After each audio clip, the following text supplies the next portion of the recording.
தென் மாவட்டத்தில் இருக்கிறவங்க எல்லாரும் பெரும்பாலும் இவங்களை பார்த்துருப்பீங்க.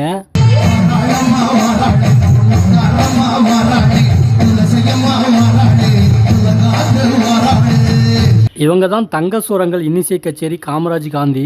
இவங்க வேறு யாரும் இல்லை, எங்கள் சித்தப்பா தான். அப்படி என்ன சிறப்பு இவங்க இன்னிசை கச்சேரியில் அப்படின்னு கேட்டிங்கன்னா, இவங்க நல்லா பாட்டு பாடிக்கிட்டே இருப்பாங்க. திடீர்னு பார்த்தீங்கன்னா ஒருத்தர் எங்கேருந்து வருவாருன்னு தெரியாது, ஏதாவது ஒரு வேஷம் போட்டுட்டு வருவார் தீப்பந்தத்தோட. பாட்டு பாடிக்கிட்டே இருப்பாங்க, எல்லாரும் அங்கே தான் கவனிச்சிக்கிட்டு இருப்போம். திடீர்னு நெருப்பு பந்தத்தோட ஒருத்தர் வந்து இந்த மாதிரி பயங்கரமாக சாமி ஆடிட்டு இருப்பார். கருப்பசாமி, சுடலை மாடன், காளின்னு பல வேஷத்தை போட்டுட்டு இந்த மாதிரி சாமி ஆடுவாங்க நெருப்பை வச்சுட்டு.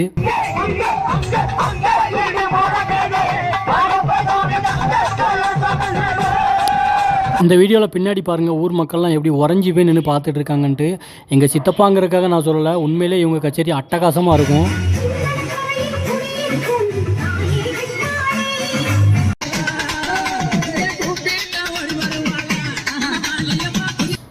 பல சாமி வேஷங்கள், தலைவர் வேஷங்கள்னு எல்லா வேஷமும் வச்சுருக்காங்க இவங்க. அதை விட ஒரு ஹைலைட்டான விஷயம் என்னென்னா, ஒரு சின்ன குழந்தை சிங்கத்து மேலே ஏறி நடந்து வர்ற மாதிரி இருக்கும்.